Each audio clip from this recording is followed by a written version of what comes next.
What is going on, people? Welcome to Throwdown Your Questions, episode 517. I'm your host, Tony Polanco, and tonight I'm joined by Emilio Lopez. Oh. Hey, people, how you doing? Carlos Romero, Yo, yo, yo. Adam Vale, How you doing? Shout out to everybody in New York with the snowstorm. Blizzard. Brett Murdoch, What up, party people? and Brian Manjoma. And just like that, he's off to destroy something else. Oh, boy. I don't know who you're referring to, but we'll find out later on. You know him. Actually, I don't. It could be a lot of people. Yeah, a lot of people. You know him. I'm drawing a blank. I don't know. Okay, I'll tell you after the show. Okay, tell me after the show. All right. So Chris will join us momentarily. Olivia's up. I think he built her like a little play kitchen. She's obsessed with it, so she doesn't want to go to bed. So and I don't think she has school tomorrow either because there's Nope, so. ML, I'm okay. You put yourself a little higher and zoomed in, right? Looks good. Yeah, Manny, we go see that pretty face of yours.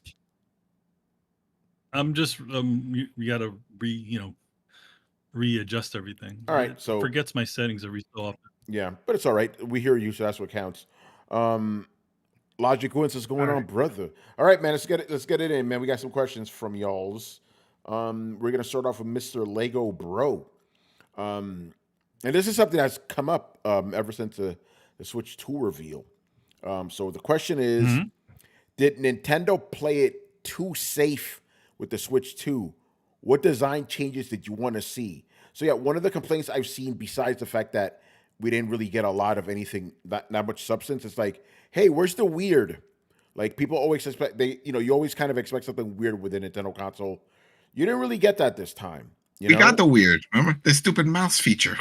That's weird. They've never done a mouse, and it was like, ta-da! When we put a center, it's a damn mouse. Also, just like the Legion Go, we did it. Hey, you know. But no, you're right. Other than that, but yeah, people have just been complaining about that. Like, hey, where's the weird shit? My personal. Why would there?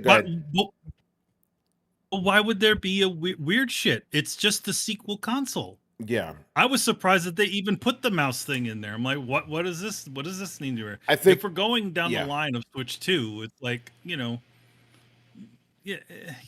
No, here's the thing, and I'm going to combine both worlds because every single Nintendo console for the last few years has had some kind of weird, quirky design. But as you said, this one has a 2 at the end of it. So you maybe shouldn't have expected anything too crazy, So I understand both sides. Like on the one hand, people expect it weird because of new consoles, but it has a 2 on it. So how much weird could you get? I mean, if you're going down the line of like a PlayStation 1 to a PlayStation 2, there's actually not that big of a difference as far as it. Some might say the DualShock, but the DualShock was introduced on the original PlayStation 1, midway, around the time Metal Gear Solid came out. So it's like there wasn't really that much except for like a graphical increase on it. Yeah. But yeah, would you guys think though? Like me personally, like I'm like the Switch 1 design worked fine. No need to muck things up, and you're literally calling it 2.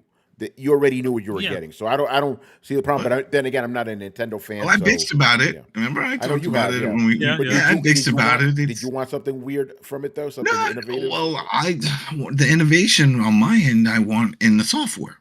I want that UI to look better than that plain Jane that we had for all those years. That's what I was hoping. We don't know, but that's it. We don't know. We don't know. But I was hoping that they would show something like that. I was like, all right, here's the device. It looks like you said plain Jane looks. But what doesn't look the same? And turn it on. Show us some craziness. I don't know. But no, we didn't get that. We didn't get that. So it looked boring and it was short. So. Yeah. Nah, whack. Yeah, what about the rest of you guys? I mean, it is what it was. I'm not, I wasn't expecting any advancement. I was just expecting, okay, what are some of the complaints that people have had about the thing? Okay, it can't really do a 1080p thing. Most of their games come in lower. So maybe we're getting a performance ish, we're getting a little bit more, graphical fidelity. We're addressing the Joy-Con issue, bezel issue from the previous one, which now you unlock them. Now you just pop them off, as opposed to the before where you had the rails and some people fucked up and put the wrong thing on the wrong side and fucked their console, the thing up. So there was there. And also maybe they might be addressing the Joy-Con drift issue, but I don't know. But yeah, I think it's pretty much all the things that people have had issues with from the previous one. They've sort of incorporated and then added mouse capabilities, and that's about it. Yeah. What's up, Carlos? What were you gonna say? It came out exactly how I expected it for the most part, even before the leaks. Just primarily because I feel like Nintendo was like, we don't want to fumble the bag. And I mean, they've fumbled plenty of times. They have a history where, NES is a success. SNES is a slightly worse success. But then the GameCube is like, or after N64, the GameCube is like a radical difference in terms of just like design of the console and stuff like that. And that took a big hit to Nintendo. Then they did the Wii, and the Wii was a massive success. And then they went from the Wii to the Wii U, which was a change, and the Wii U was a failure. And then they went to the Switch, and they're like, we're not gonna screw this up. We're literally gonna do a Switch 2, and that's it. There's no Super Switch. There's no Switch U or even that kind of shenanigans. It's like, we're just gonna do a Switch 2.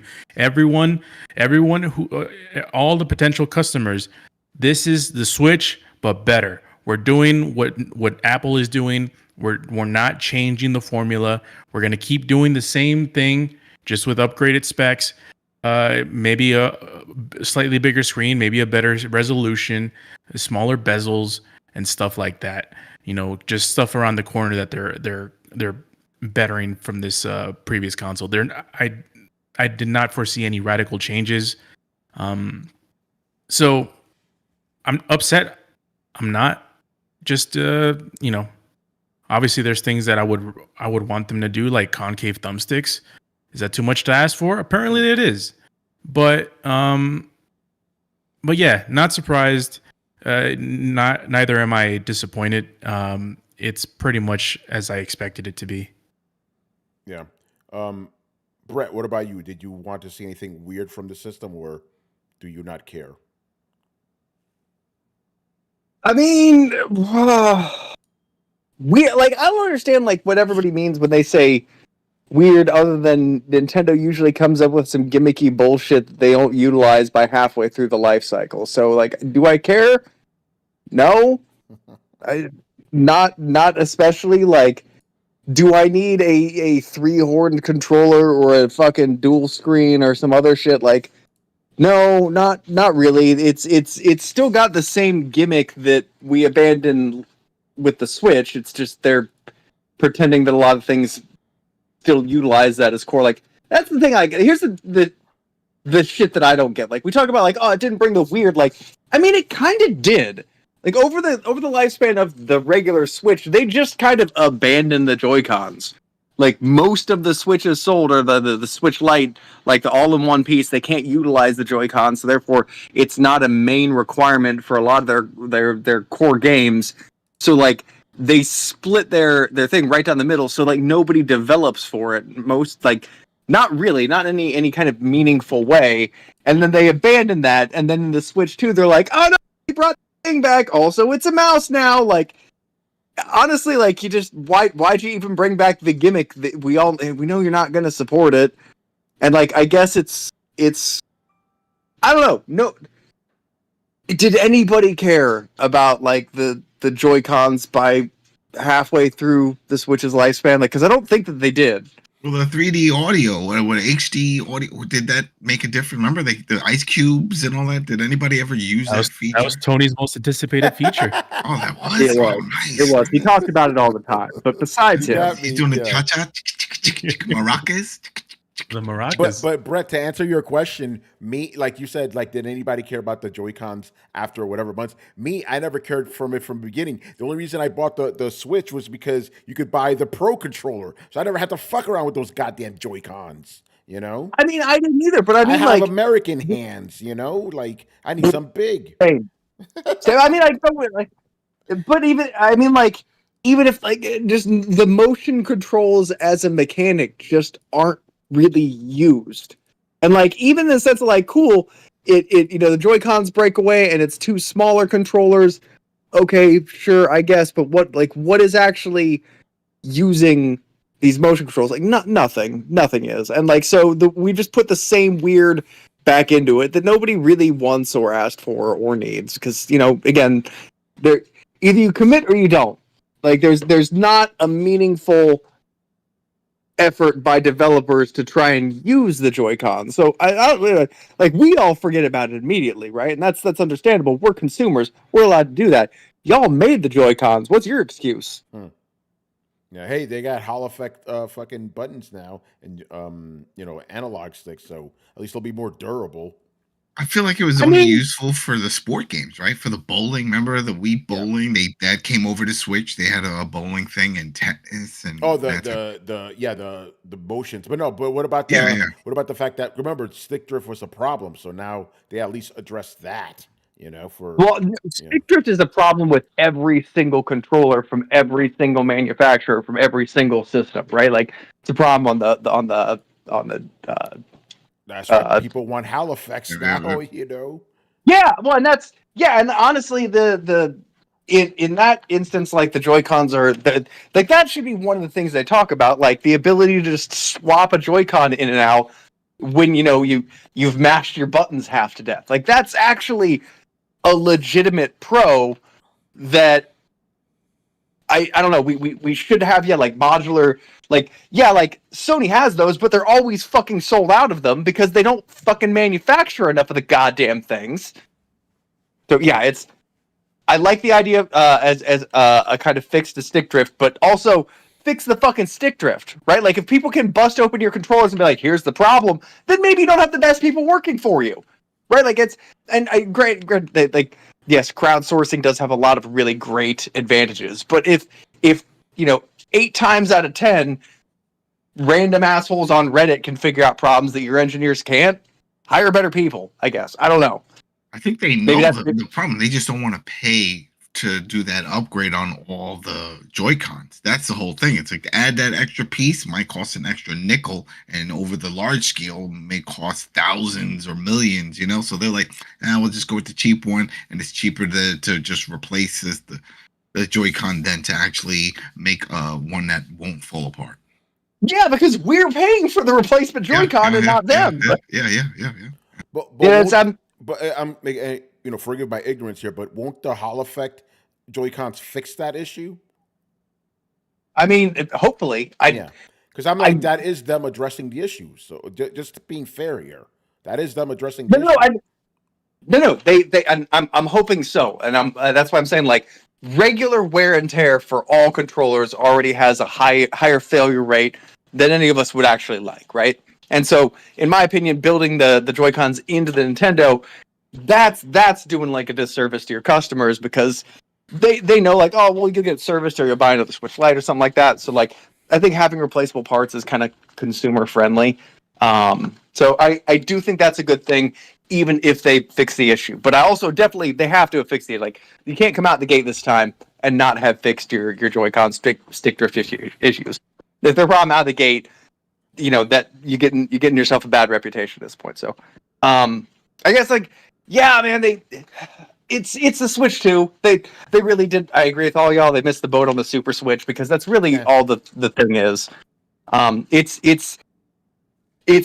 I don't know if it needs to do a weird thing or if it needs to really just stick to not doing a weird thing, because if it does do a bunch of weird shit, then it runs the risk of other, the group of imitators and Steam Decks and all the different handheld gaming PCs.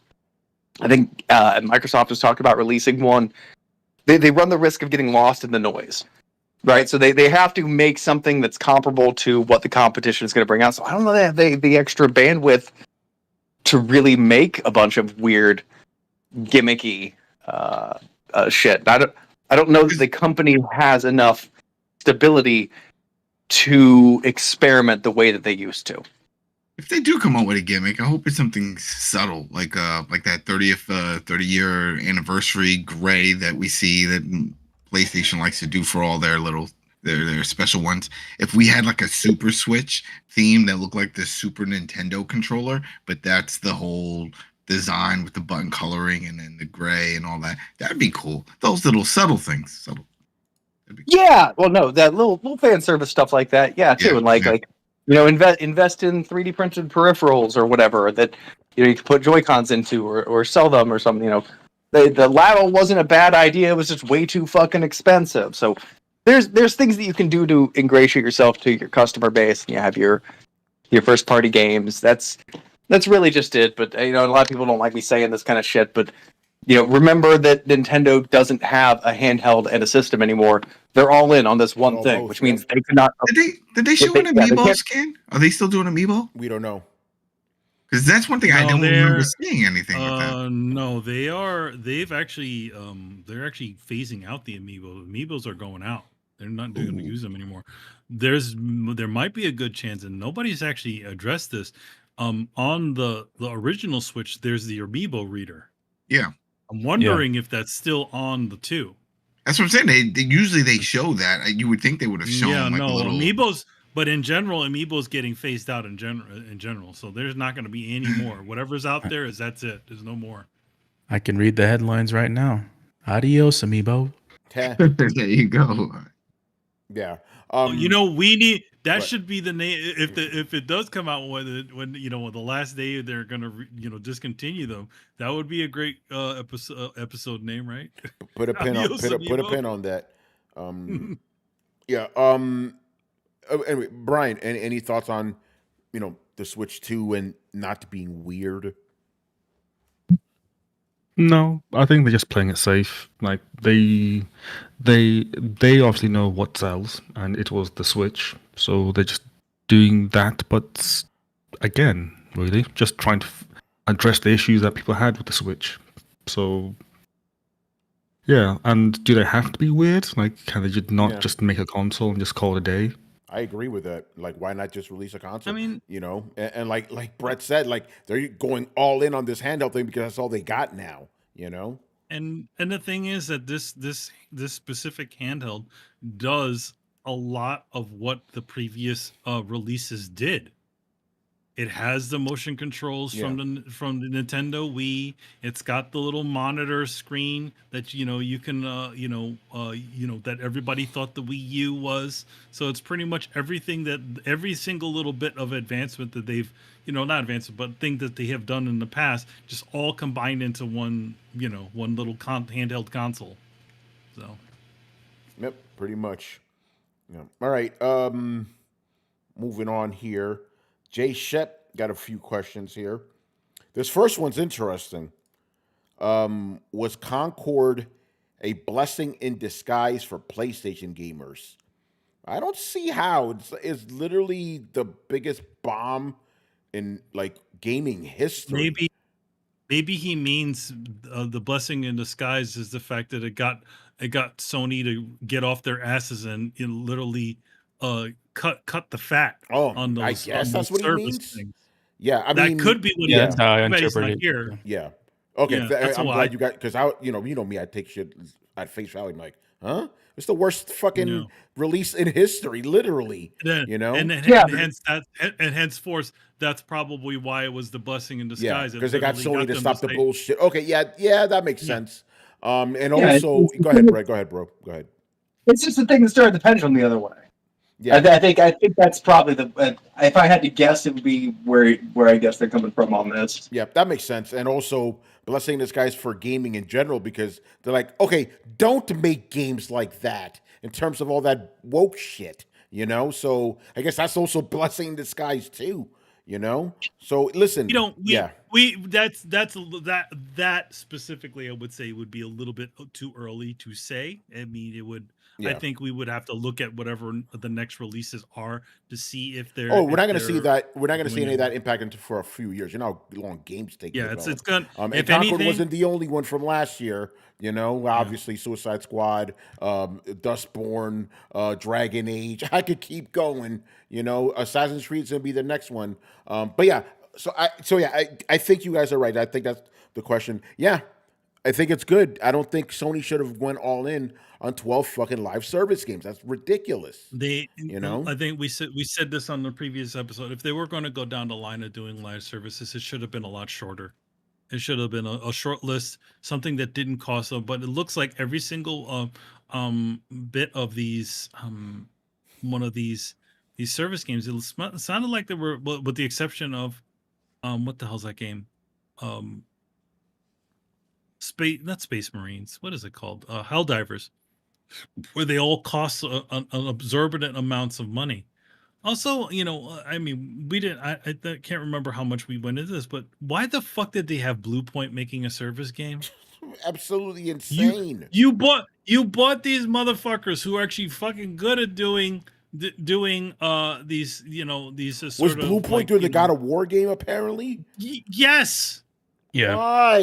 Why doesn't make any sense? Who the fuck made that decision? I'm sure Riku will pop in and be like, "Say it's Herman Herman Holtz." Holtz. So, you know, whose idiotic idea was it to make that? Like, number one, wasn't it that they were saying that they were making, like, I remember them saying that they were making a whole new game. If they were just making a God of War like spin-off Jesus. game, that's not a whole new fucking game. It's just a God of War game with some stupid service garbage thrown on it.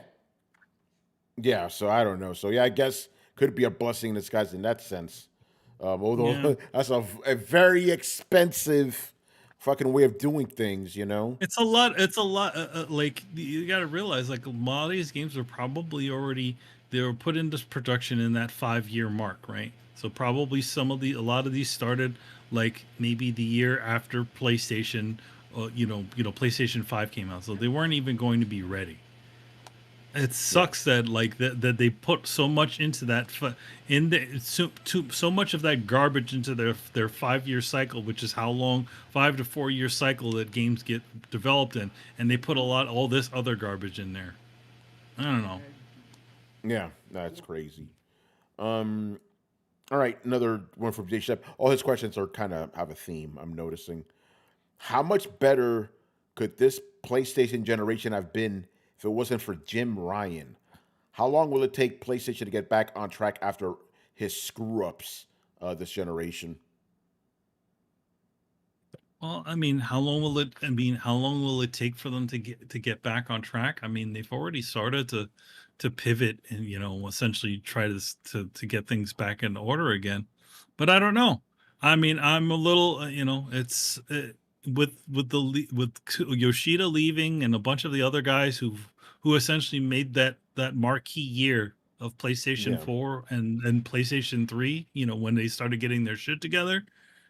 I want to see what this new regime has to offer, but so far, you know, it seems like they're saying nice things, but we're not seeing anything of significance yet because it's still early. They're still dealing whatever the Jim regime, you know, had already signed it's signed in. So I don't know. I would say, to be honest, I would say maybe 4 years, maybe 3 years, we might see something. If these guys are doing their things right, you know. If they're doing their things right, because we know in general, Wolverine is coming in maybe the next 2 years. You know, maybe next year or maybe the following year. We know that, and we know a couple of other things. But yeah, if you got to wait like that long for them to get those games out that you really want to play, that's a little weird. Yeah. Anyway, but they made that they fucked up on that end anyway in the first place.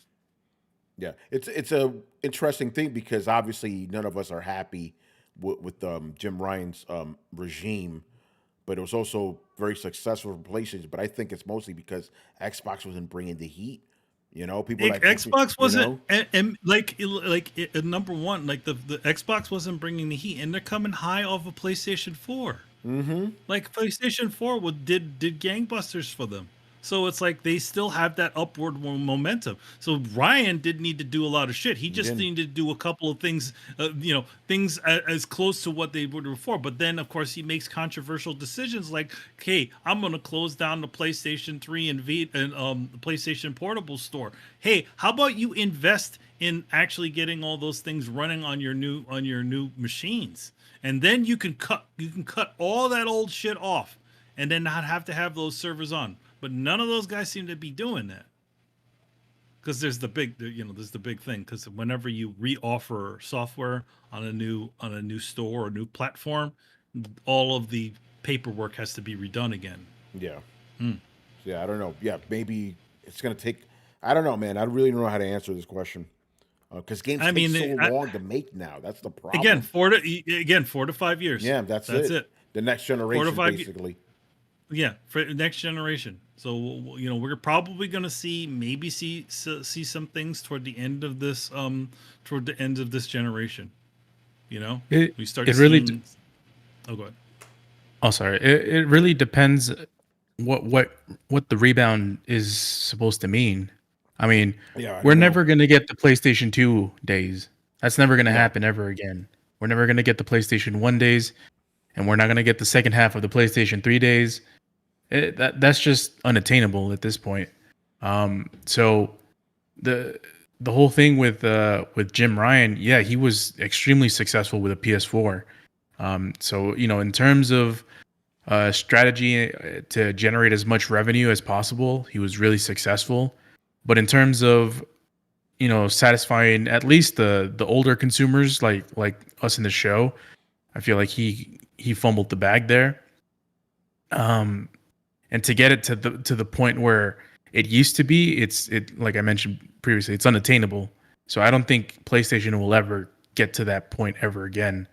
They're just, I don't know. I don't even know what their priorities is now. Like they started with the live service games, and now, like we talked in the previous topic, they're kind of making a pivot from that. But a pivot to what? We have no clue. And the new ownership or the new leadership, I don't know. If you ask Riku, you shouldn't trust them. So I don't know. If you're asking me, I don't think, at least for me, I don't think I'll ever be at the point where I enjoy Sony as a gaming company like I used to. I don't think that's even possible anymore. Yeah, I mean, you can pretty much say that about gaming in general, to be honest. Mm-hmm. But, it is what it is, man. All right, what's the next question here? Another one about Jim Ryan. Did Jim Ryan want to have... This is an interesting one. Hypothetical question. Potentially conspiratorial, but, it is what it is. Did Jim Ryan want to have first-party PlayStation developers create live service games to bolster the company's PC initiatives while third-party developers supplied exclusives? I don't know. It makes sense. I know what he's saying. Do we read the chat? I think that answers your question, Mr. Michael. Oh man. What do you think about that, Carlos? You know me, and like my brain starts spazzing out with hypotheticals. I'm like, yeah. Well, I mean, like you guys mentioned, it takes a long time to develop games these days. So, getting the new Naughty Dog game or getting the new Ready at Dawn game or whatever the studio is, the Sony Santa Monica, like it's gonna take 4 to 5 years at least. So when you release a new console or when you start a new generation or you're in the middle of it, you have to have your teams working on games to fill the void, and they're not doing it with the quote unquote typical Sony first party games. So they're doing it with live service because they want to generate as much money as possible. That's why they did Helldivers. That's why they bought Destiny or Bungie, and that's why they started doing Concord and all these studios. And that's why they're making Bluepoint, making a live service God of War game, which is ridiculous in its own self. But they're doing that initiative. Well, on the other hand, it's like, okay, let's get the Square Enix to release what's it called, Final Fantasy VII or Final Fantasy 16 or this other studio to release this other third party studio to release a game exclusively, at least timed exclusive on PlayStation. So when the Sony fanboys talk about PlayStation throughout the year, they're like, but it was like, well, not much came out for PlayStation because we had these conversations and we had this what about that Final Fantasy though? What about Final Fantasy? It came out on PlayStation. It's exclusive. Like, but that's not a Sony game. It's not. It doesn't have the Sony stamp of approval. It's just something that they paid for, and it just released there. And that's the whole purpose of that. They get some exclusives, they release, and then it's like they make it thing like they try to make people think like they're the ones releasing the game, but in reality, it's just trying to get the chatter fulfilled so they can defend them whenever people like us say like Sony isn't really releasing shit in the last couple of years. Yeah, but it's an exclusive. It's an exclusive. Yes, Mr. Michael Ayala Rosador. I'm guessing that's your name. We are live. Yes, we're streaming this to Twitch and YouTube live, baby. And if you want, drop a gaming question and we'll answer it tonight live, son. Live. I mean, I was watching some fucking video. I forgot what it was, but it was like the word's supposed to be live, and it said "live." I'm like, you can tell this is some AI reading this shit, Oh yeah. Like, live on the computer. Yeah, exactly. Like, no, you mean live, baby. But yeah, it's an interesting question, but I obviously don't know. Yeah, who knows, bro? But I get it's like, hey, because think about it like this, right? Like, in a perfect world for Sony, their live service games from their first parties would have made bank on that end, and then the quote-unquote exclusives would also come from the third parties. But then again, you're right. I was about to say that their live service games would be exclusive. No, they wouldn't be. They would be on PC as well. So I guess that's what Mr. J Shep's talking about. Very interesting, but obviously we won't know until somebody releases a tell-all book in 20 years. Or fucking Shuhei Yoshida keeps spilling the beans. Yeah, man. He let it all. It all came out of his mouth. I mean, they could have asked him about what was his impression on the service games thing. I'm like, oh damn. Yeah, he's never gonna. Greg Miller give him a little something before the interview. Loosen his lips a little. He's never really gonna do it. I'm sure that. Because I think Yoshida was posting like stuff that he had gotten for for him leaving, and one of them was this really old like Chardonnay with like PlayStation stuff all over it. I'm like, oh, all right, that's what it was. He had a little bit of that before he went on Greg's show. Yeah, exactly. He had a little something, because those lips were very loose, very interesting. To a point, he's Japanese. There's only so much he's gonna say. What depends, he's not gonna really. Yeah. Even if he was bitter. If you watch the thing, he doesn't seem bitter or anything. He just he keeps it fairly light. But it's like stuff that you wouldn't. This is stuff that you wouldn't hear from any executive if they were still employed by the studio. Of course. Everything's rosy when you're there. And also NDAs and shit like that. Yeah, I mean, whatever things he has, he probably knows a lot more than he was even telling, obviously. I'm blanking on his name. Remember the other spokesperson that disappeared a few years ago? He was gone, and we didn't hear anything from him until recently. Wait, who? The dude, he was there during the PlayStation 3 era when they got hacked and all that stuff, and he introduced PlayStation Plus. What's his name? And he left, and we were like, what happened to him? Bill Harrison? No. It's another dude, short guy, and he it wasn't disappeared because he's been around forever. Yeah, there we go. He was gone. No, remember when they let him go, we didn't know why. He was just gone. He stayed in the limelight for the entire time. Yeah, he left on his own accord. He even said it like he's like you're thinking about somebody else because Sean Lane has been. There's got to be somebody because he didn't want to see anything. They were asking him about it, and he didn't want to talk about it at all. And then not until like a year ago that he actually opened up. The British guy that they had, what's his face? Not Sean Layden, but Andrew House. But even Andrew House is sort of He's sort of he's kept gone. quiet. You know? I just remember when it's just like last year that he finally spoke and he was like, "Yeah, I had to go. The whole new regime that's over there it's not good." I think I know what you're talking about. It's just I don't. Yeah, and because I know he was we like, talked "Yeah, about it on the show, everything was falling apart." And then of course we know like Yoshida got pushed to the window seat. You know, it's like they were making all these crazy changes, and that's when he knew it was time to bounce. And he just, and everyone was like, "Oh, it must have been a scandal," but we didn't hear anything. He just removed everything from his Twitter profile and was gone. Oh, shit. But yeah, we'll see what Yoshida keeps saying. I don't know. I think he's just gonna lay low from now on. Maybe do a little talking here and there. Maybe that's about it.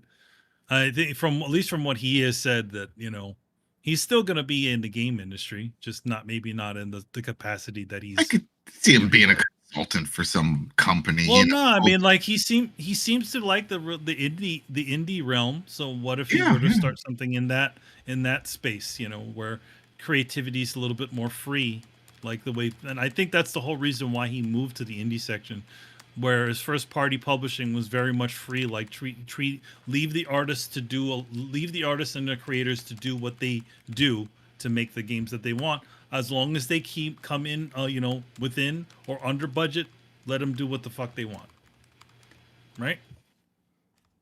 But you see the same story, between like a similar story, like at least from what things have been said about Sony first party publishing. Yoshida says why he was over in the indie department, and all the way going back to what the creator of Gravity Rush said about him specifically leaving Sony. There's a change behind the scenes that a lot of people didn't like, so they left. Yeah, I mean that's pretty much it. Yeah. All right, move on. And again, more proof that we are live right now, Mr. Michael. We're going to answer your question. Wait, hold on. Wait, someone is not what they think this is all taped? Yeah, he thought this is a restream. He just wanted to know because sometimes people, they record something and then they just post it, but they still have it like live and stuff. But no, because we used to do that. In all fairness, we used to do that for YouTube. I used to do the premiere and shit because we used to go live on Twitch first, and then the following night we'd go on YouTube, but it wasn't live. So the question is fair. But now that we don't have that restriction on us, we stream to both. It's April 15th, 2018. Here we are. Yeah, Oh man. All right. This is interesting. Is Nintendo like Apple with its minimalist and straightforward marketing strategy? I think Nintendo is has at least in the modern era, has attempted to try to be that way, but I would say that a lot. I think he is talking about the modern era. Yeah. Yeah, in this era, like maybe even from the Wii, pretty much starting from the Wii era, where they're talking about simplicity and easy to understand sort of things. But the thing about it is, unlike Apple, I think they still have that hurdle of things being confusing on how to do things within their ecosystem. Yeah. Well, Tony, with Apple stuff, you'll get an email, and the email will take you to a site that just has tons of everything you need, video and images, a PDF file. They will just throw everything at you. Just when they announce something, it's on this website and it's all there. We don't have that with this. So yeah, like you said, I don't think they're... No, this is beyond. Yeah, because Apple will, when they won't tell you. By the way, this is some insider stuff right now. Obviously, I cover Apple for a living, right? They don't really tell you much beforehand. Even as a member of the press, you would learn about that shit what everybody else does. But when they announce stuff, like Adam said, you get everything, boy. Yeah. You get everything, But with this Nintendo thing that just happened right now, nothing. You go to the website. They even give you a link. For more information, go to switch2.com or whatever. You click on it. There's fucking nothing there. Yeah, there's just a video. There's just a video. It's just a video. It's a GeoCity site. God damn. It's a video in that fucking email they sent. Like, oh, the Switch World Tour's coming or whatever. Nothing. By the way, did anybody register for that? Like, did you? No. That should happen on a Thursday, bro. No. I'll worry about that next week for work. what you can do is, it's open to everybody who has a thing. But obviously, Tony, your media, Richard is media too. Well, you get whatever. Yeah. Anyway, for the general public, they do have these things where you can get a ticket. It's a random raffle though, kind of like the way they did their little Nintendo World thing. And it's only in specific cities. It's not, it's in specific cities. So there's New York, there's LA, and I think Washington and London. Yeah, there's a few others. Yeah, but yeah, also, oh yeah, so Michael says the YouTube description has restream link. Yeah, I don't know how to change that. I always change it after the show's over. I mean, I could probably just change it now, but like we can't change that before the fact. So that's a little bit kind of weird. But I always change it after the fact with the full show notes and everything. Yeah, it's something. It's something we have to switch on our side with the way Restream works. So like when initially just done dry, it just throws that on there. Yeah. It doesn't automatically throw all of our our information on there. Yeah, which is kind of annoying. Says that for now. Yeah, it's a little annoying. So Michael also says, I find it interesting that this is the first time that Nintendo went with the Direct 2 number on the console before they, when they could have done it with the Nintendo, Game Boy, Wii, Nintendo DS, etc. Yeah, this is the first time they've ever done that. Like a number right there, just 2, But I think it's for clarity. Yeah, it's for clarity's sake because they want it to be clear that, okay, this is the Switch 2. Yeah, there's not anything else. 2 is fucking big, That 2 is mighty big. Yeah, it's just one of those things where they're trying not to deviate anywhere far away. Yeah, too much from what the system, the Switch was and what it represented, with enough clarity to let everyone know, bro, this is the 2. This is second. This is an upgrade. This is a butter version. Like that. That's what they're trying to do. That's why there's like you mentioned, there's a huge ass 2 on the freaking dock. That 2 is big. You can't miss it. Even a blind person can see that too. It's just that's just part of the marketing, and it's just a safe bet. Yeah, that Nintendo's riding with. For sure. Shout out to Chris who just joined us. How you doing, man? Hello. Yeah. You know what? I finally pried her from the play kitchen. I told everybody what was happening.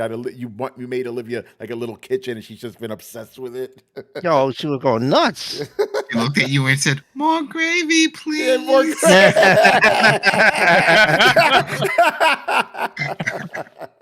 Oh man. But Chris, since you got here, I'll ask you the first question we have of the show. Do you think the Switch 2 played it too safe with the design? Because some people are complaining that it wasn't "quote unquote" weird enough like previous consoles. Well, it doesn't need to be weird. Nintendo's just doing what works. This is now they are sitting on their most successful system of all time. So why would they not just keep going? Like the only reason they changed the form factor was probably to accommodate the SoC and the new logic board and all that stuff. You have to make it bigger, right? They probably want more screen real estate, but that's it. The Joy-Cons they keep. They're just going to use magnetics and slap them in. And they move some stuff around that makes more sense. Like why was the port on the bottom? You can't charge it normally, and the kickstand's better, but. Those are quality of life improvements. Other than that, they are going to play it absolutely safe because they learned from the Wii U. Like that, you could say like, oh, it was the same system. It not how they presented it. The tablet completely changed how it worked, and they marketed against the tablet, so it got everybody nice and confused. This time they don't want that. They don't want any confusion. They like their form factor. They like the card system, which is interesting because hardly ever, besides between the GameCube and the Wii, do you have backwards compatibility. Like no Nintendo system has really done that, other than that the handhelds. Yeah. So now you have some system parity there, but yeah, they're playing it safe only because they have gotten so much success with the Switch. Like, why change it? I don't know what people mean by weird. Like, what are they supposed to do with it? Yeah, I don't know. Like make it a cube or motion controls. Oh like no, they ain't going back. They already have motion controls. This is the Joy-Con. Yeah, going back to mini discs. Yeah, right. We it's just a pair of glasses now. That's the console, you know. Right. Chris, I was saying before, like it's pretty much everything that they have done before in one console. It's got the Wii motion control shit. It's got the Wii U tablet thing that everybody thought it was. Right, and the cards are like DS cards. And we said the same thing about the Switch. It just combined everything that came before into one. Yeah. You know, Young Savage, what's going on, brother? New kicks. It has no new gimmicks. Hey, the mouse though. Yeah, it's got mouse abilities. You know, yeah, there's something. You know. Oh man. When we were talking before about accessories, one of my favorite accessories for the Switch, you could see here, is these little cases that look like NES. Oh, that's fun. You see, and it's like you just. We gotta get more light on you, Adam, though. But yeah, we see it. Yeah, you see it. No, the closer you get, the darker it gets. Oh my bad. Oh damn, that's right. There you go. Yeah, there you can see it. Yeah. There we go. So you see, and then you can snap it in. It would be cool if the games actually came in something like this. As opposed to just a big box that brings back memories of music CDs. They used to come in those long cases. Yeah, remember and that? It's just like it's this one thing. And that's when they say, "Hey, get in the Switch game," and you open it up, and you just see this little thing, like a little alien from Men in Black inside of the whole. I'm like, we don't need that. If they can come up with a new packaging for the games, and it comes in a little box, and they're in a little case like this, so then that way you can just store it away, put it on display, something like that. I think that'd be cool if they did something like that. Yeah, it'd be fun. Yeah. All right. Moving on here. Question for Tony, Rich, Adam, or anyone who has reviewed games professionally. How do you separate your personal bias when reviewing a game to be objective? Is it possible to be completely objective during reviews? So we talked about this before. So I'm twisted around a little bit. Here's the thing. I still maintain, every person is going to review a game their specific way. They're going to bring their little, worldview into it. But there are certain things that you kind of want to stick to make it objective. The first one, the main one is keep it about the game you're actually reviewing. Don't bring in Filipino politics or some bullshit or about like, oh, we can't, why are people buying the PS5 right now when there's a chip shortage and there's a recession going on? Talk about the fucking console, bro. We talked about that on the previous, like 4 years ago. Right. So yeah, you stick to certain things, what is the game about? How are the graphics? How are the controls? All this other stuff. So that stuff keeps you in kind of line, right? And me personally, I've said this before, because I reviewed a ton of different games, right? And I've even reviewed games that I don't like, but I still give a good review to, because whenever I go into a game review, I ask myself two simple questions. What is this game trying to do, and how well does it do it? That's it. So basically, I could go in there, like for example, right? I reviewed, Call of Duty Modern Warfare in 2019. I don't really care about Call of Duty. I don't care about military shooters. I gave it a good score because it did what it wanted to do very well. I reviewed indie games that I don't give a fuck about. Reviewed them very well because they do what they're trying to do well. So in that way, you could maintain some level of objectivity, even though you can't get it 100%. If you get 10 people in a room together, they're going to have different views on the game, but there are still going to be some general things. If the game has fucked up controls, everybody's going to point that shit out. If it has like ugly graphics or some weird quirks, everybody's going to point that shit out, So, and also on this subject, I still maintain that you should find a handful of reviewers that you trust and stick with them. And being objective, yes, that also includes streamers. If you like a streamer and you trust them, listen to them. If their views kind of align with you, or even conversely, because I've had people tell me they know if I like a game, they won't like it, and vice versa, and that's helpful to them. So find people that you kind of agree with, or maybe don't agree with, and kind of go with that. So yes, even though you can't get 100% objectivity of game review, there are certain parameters you could stick to make it as objective as humanly possible. It is not difficult. Again, I reviewed games I don't give a fuck about and give it good scores. So I like to mention my connection to that IP or something. Like, for example, like if it's a sport game, just so they know I'm coming at it from someone who is a fan of the real life sport. And so I follow and appreciate all the little nuances, whether it's the roster updates, the kit updates, whatever it is they're doing, a little more than just saying, well, this looks like just another sport game. And I was like, well, I'm seeing it through the lens of someone who actually follows the sport. So I always like to lead that in. So if someone's like, man, this guy really likes all these feet. Well, because I see what they're trying to convey from the real sport, what they're adding into it. So that way they know if they're reading it, it's like, oh, well, this is the guy that's not writing the review about this. He actually likes the sport and he understands it. And so then I put in the good and the bad, and then I give my little verdict. No game is perfect. If you ever read something and they're like, this is great, that's awesome, I love this, and then you might as well just delete or move on, because nothing's perfect. Every game that I like and a series that I enjoy, I can't just say, oh, it's perfect. There is no such thing. Yeah, that's a thing. Obviously, we've kind of discussed on this podcast for a long time. Is a game? Can you have a perfect review? And it's something I even kind of not argue with, but I debate with even within my own team at Tom's Guide. Like, I'm of the idea of like, nothing's perfect. I'm never going to give anything a 5 out of 5. But there are other people who will give a 5 out of 5. So it kind of depends. But even then, there's still a kind of baseline. But Adam, I want to go to what you said, because that's part of the next question he asked. Is it more beneficial for a reviewer to be a fan of the game they're reviewing? I think in some cases, yes. I think, depends. Yeah, I think in some cases, like if you're playing a platformer, anybody could play that. You don't need to be what I'm saying.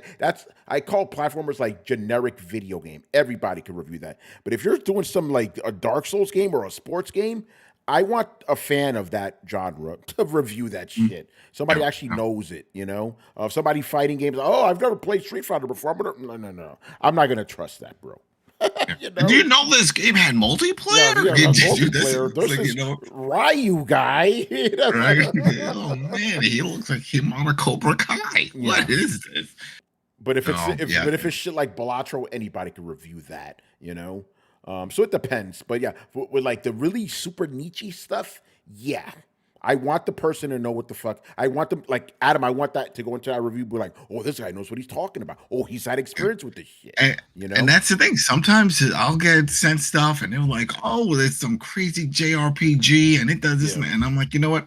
Pass. I'll send the Rich. Yo, is there somebody else? It's not all about just getting in and trying. It's like, no. If I know I don't have time to do it justice, and I look up online, there's like a huge following for something, like, I'm going to screw this up. This is not my world. I'm not going to do that. So, no. Yeah. Funny thing is, for me, Brian. Manny. Actually, Brian, go first. Yeah. Manny. Yeah, go ahead, Brian. Okay. Funny thing is, I think this is a very subjective question, because, as Tony just highlighted, it's like he answered the question from his point of view, but I think ultimately you'd want a reviewer to come at it from the same perspective that you have on whatever game it is. So, for example, if you're a big Souls guy, you want someone who's well versed in the Souls games to be talking about the next Souls game. But then, if you're a person who's never played a Souls game before, you might find that very intimidating. It's like, okay, I don't really know the ins and outs of the Miyazaki and how he makes his games and all sorts. I've just heard about Elden Ring 2 and I want to play it. So it might be more beneficial to get the point of view of someone who also hasn't played a Souls game before and is just reviewing Elden Ring 2. I agree with that, and that's actually something I was going to bring up, because those kind of reviews I've done, and they actually are beneficial. If you're brand new to that game, you may want to know what someone in your position feels about that game, so you would look for a reviewer like that. That's why I said you got to be it's specific. Again, and Brian, like you pointed out, I did put the caveat.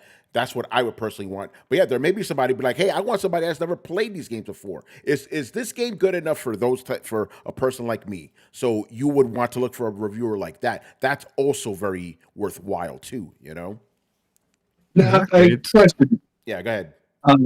Are you going to have that same opinion about like music or food or beer or anything like that? Like, do you want somebody to review metal bands that's never listened to metal before, or review beer that's never drank beer before? No, but that's why I said it's situational.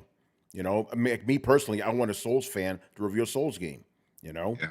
I just like I feel strong enough going on there. Like I think an educated opinion is 95% of the time better than an uneducated opinion. I don't care if I'm going into it something for the first time. I'd rather know what's up from somebody who knows what's going on. Like again, like I don't want to have a coffee review from somebody who doesn't drink coffee. Like that's even if I'm like a first time coffee drinker. Like it's I don't know. I can't think of any other scenario where that would be the case. And I understand some people's opinion of like, hey, somebody might be able to tell me what I'm in for, but like I also feel like as somebody like all of us on this podcast are probably more qualified to recommend a game to a casual person than somebody who is a casual gamer themselves. Yeah. And Brett, do you remember it's been years now, it was some crazy time ago, but when IGN posts those looking for writers, and it wasn't a requirement that they be gamers or play games. They just had to be writers. We talked about that on the show. Yeah, that's what I'm saying. It came up and it was huge. The gaming community blew up. They're like, how dare they say this, that they would just hire someone because they're good writers and they've never played games before. There you go. I mean, majority of people would like to know the person writing is familiar with the content. Yeah. So Brian, what do you think about, I guess you could answer Brett directly about what he just said, since you kind of brought up the other point about how somebody or indirectly. Yeah. It's a fair point, but I still stand by.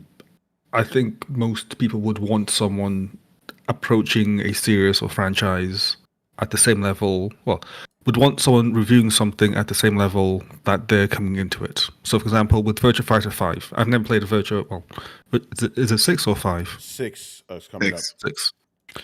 Yeah, I've never played a Virtua Fighter game in my life. So if I were to join that franchise now, then I would like someone to review it who's also not had that much experience, telling me about, okay, is it actually good for someone coming into it, rather than someone who's played all the Virtua Fighters, like up until the first one, and is able to tell me all the intricacies of all the moves that have been removed, all the frame data and whatnot. It's like, I don't really know much about that, because again, like you can say, oh yeah, this character has this move return from this franchise. It's like, I have no idea. It's like, you can tell me that, but to me that's useless information. It's the same thing with Monster Hunter. Like, I came into World and most people that I started watching videos for, they all had prior experience, and they were saying, oh yeah, they added this thing from GU and added this thing from 3, and I'm like, I don't play those games, so to me it's just noise. Yeah.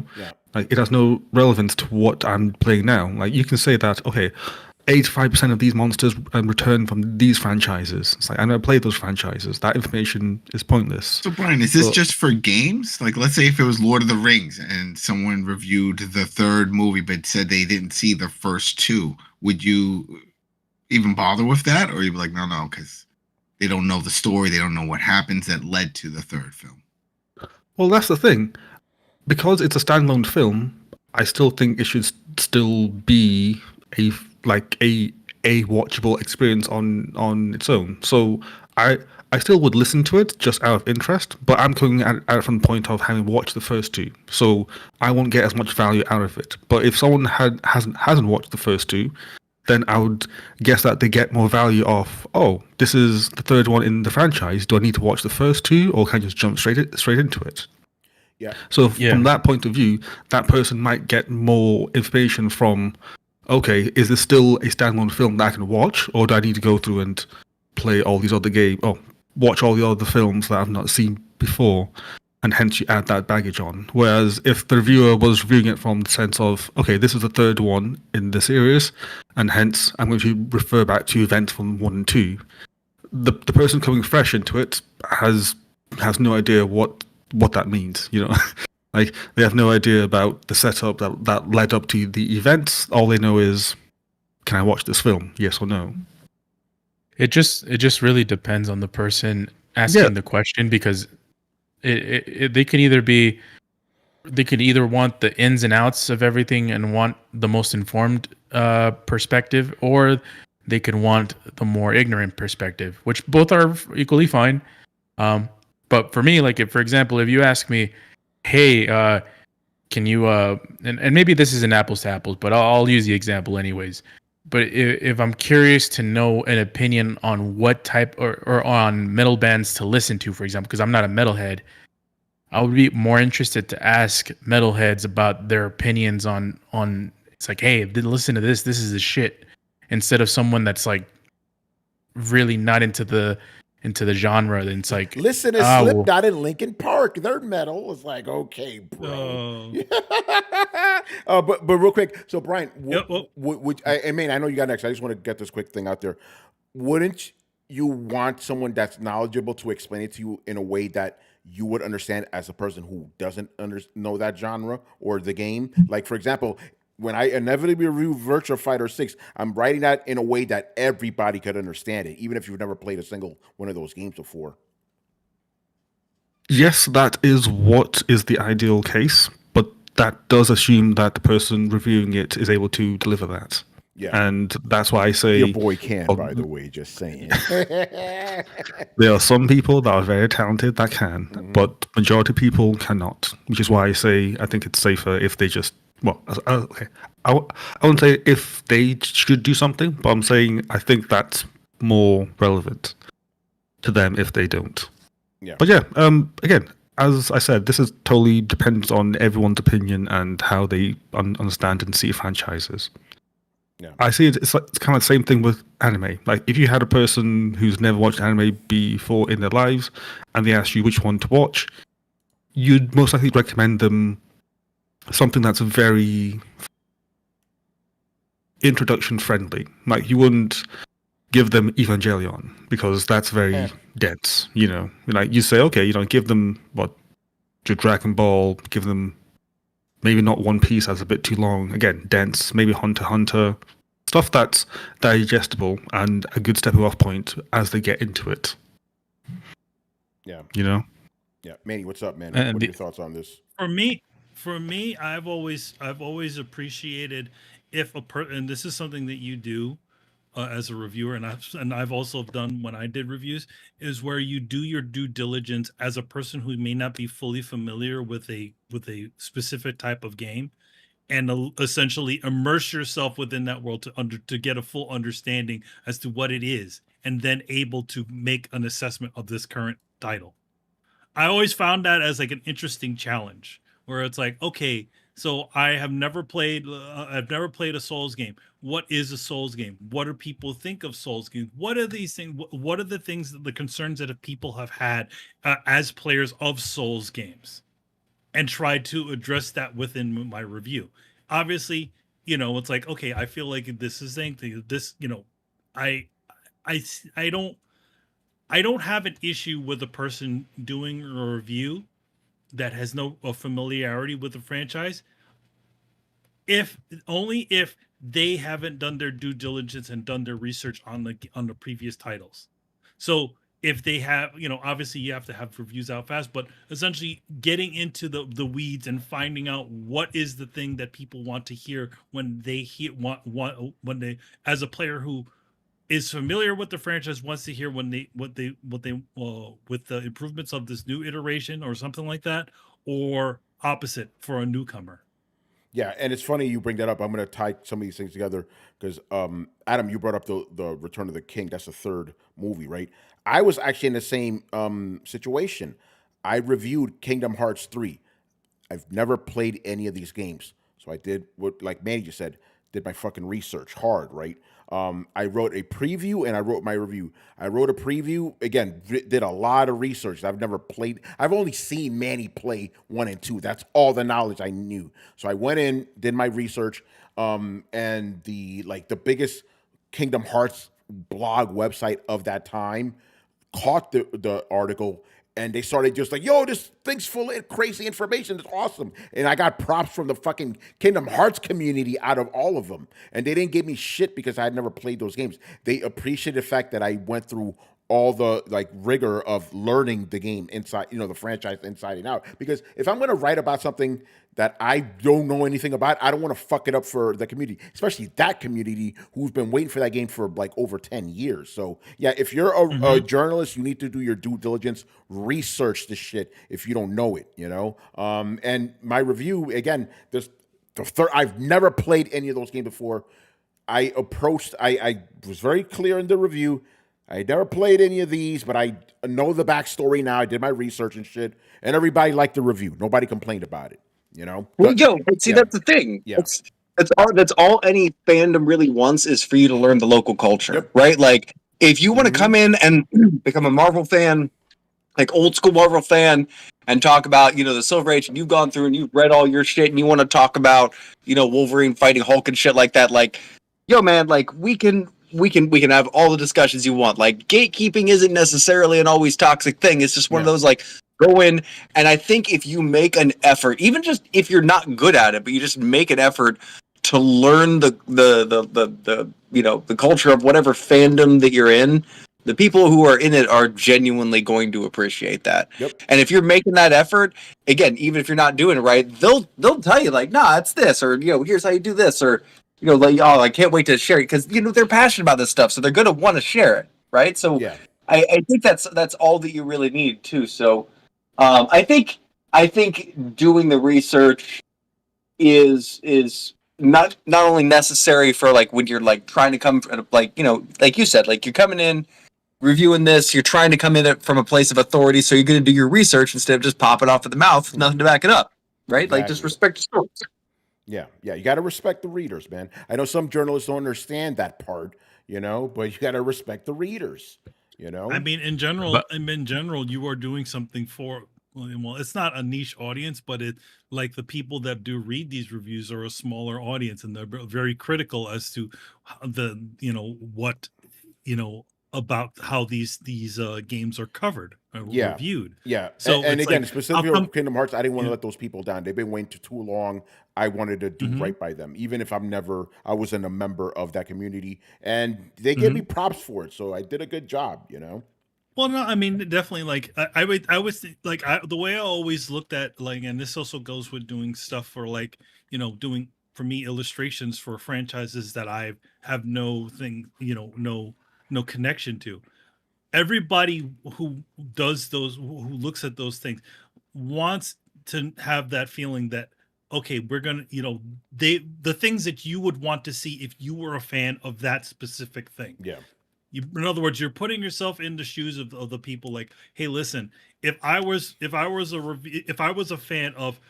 somebody was doing a thing about some franchise that I enjoy, what things would like to hear as a fan of that thing if it was somebody else doing it, And I feel like that's a perfect way to do it. Where, in other words, you get into it, you get into weeds, you learn your bits and pieces about it, and then once you've done that, you go through the process. Obviously, what does this game do? What is it doing? Is it doing it well, as you said, right? I'm pretty sure Manny, when he read Tony's Kingdom Hearts 3 review, he gave him a head nod. Well, no, I mean, he contacted me during. He actually contacted me during it. Asking about certain things about the franchise and stuff. Yeah, man, he was a good source of information. Also, Brett, I'm not even that deep into the Kingdom Hearts stuff. Like I've only played the mainstay games. I didn't play any of the DS and all those other like offshoots. No, you gave me a good grounding, and then I got deeper in, after that went to the wikis and all that other stuff, and even that same blog that eventually gave me props. But yeah, got to do your research, man. Do your research. Brett, I do have a comment. As a constant advocate for gatekeeping, I approve your message. Appreciate that. Yeah, I always say, listen, gatekeeping is not a bad thing, man. They gave it a bad connotation. It's not a bad thing. It's like, listen, you want to come into this house, that's cool, but there's certain rules you got to follow. That's it. I mean, it's simple as like that. It's like being in a club. In other words, okay, why are you coming to this club? And then again, like, are you going to come into the club the clubhouse and start changing all the furniture and redecorating. You've had too much and of I think that. that's we have a lot of that going on in this, where in other words, a bunch of people who are not connected to this thing inserting their own will over the people that are already there. And I get it.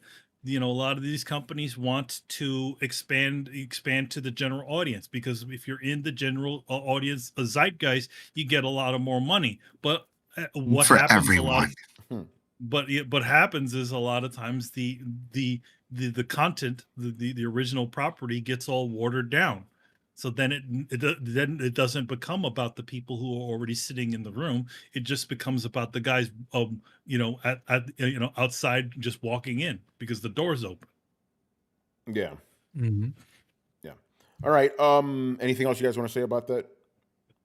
Yeah, I just want to piggyback off what Manny said. Like, reminds me of a fucking like cell phone service, or when you like sign up for cable, you're like, oh, sweet, so I gotta get $100 off. They're like, yeah, and the next year you come back, like, all right, it's gonna be $100 more, and you're like, why? I haven't been here. And they're like, well, because you've been here. Like, we're interested in getting new people in. We don't give a shit about you. You're like, well, well. And then what's the cycle? What is the constant cycle? And this, everybody knows this. Every single time, every single one of these things decides to go outside of their wheelhouse and start trying to attract people outside, attract a larger audience. What happens? It doesn't go out well, because the larger audience doesn't give a shit, and the guys that are already sitting in the room are unhappy. So what do?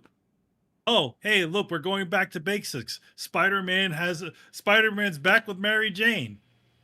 I mean, I wish all they're doing lately is that they're blaming the people who have already been in the room. Like, you ruined the party. We're like, we've been here. Yeah, but it's always but again, they also don't officially say they say that stuff, but then they'll say we're going back to basics. Usually, when they say they're going back to basics, that means that they're trying to reinterest the original fan base to essentially evangelize their product again. It always happens. Yep. Every single one of these guys do this. Back to basics means we fucked up. Let's go back to what worked. Yeah, what goes back to what worked. It's insane. All right, man. The last few questions here will be some kind of questions about CES that we didn't get to. So we'll answer them now. Because I was at CES, but obviously there are a couple of you guys who jump in as well, especially this first one, because I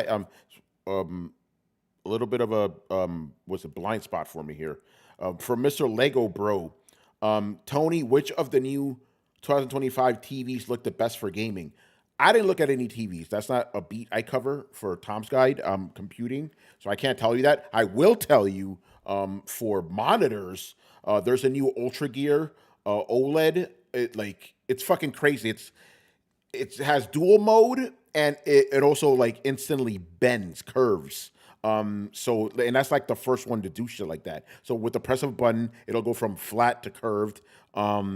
And then it also has dual mode. So basically, and I'm reading this off an article I wrote here, it is either 2K at 330 hertz or 5K at 165 hertz. Basically, 5K you want for like cinematic games and shit where you don't really need, crazy input and shit like that. And then 2K 330 hertz you want it for like fast-paced shooters and shit. So, but that was a cool monitor. But yeah, for televisions, I legit don't know. I just stuck to what I was covering specifically. So I have no idea when it comes to TVs. But if you guys saw anything there, TV-wise, gaming TV-wise from CS, please let me know. I'm still waiting for that Samsung that we saw, I think 2 years ago, the one that rolls up. Remember that they pressed the button and then it came up and then it rolled down? That never came to market. I was like, where's that? That looked cool. Space Saver. I saw a Lenovo who had that for a laptop, a rollable laptop. Like I saw the laptop. I saw that. There's a lot of cool things I saw, but not TVs weren't one of them. I know the LG G5 is supposed to be good for gaming. But yeah, I'm not a TV reviewer, so I can't really speak on that. Monitors, we could talk about. I review monitors.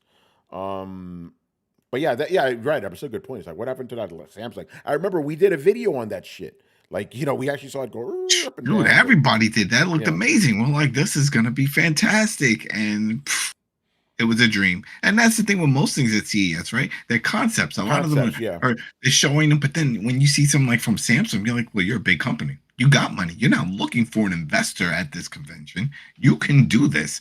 But maybe there just wasn't enough. Maybe it costs too much for production. Maybe. Yeah. So yeah, did anybody see any gaming TVs at CES? You're muted. You know me. I'm like grandpa with his old 1080p television. Yeah. So I said no. I mean, I did see some things about the transparent LEDs, which was not really gaming related. I thought those things were pretty fascinating.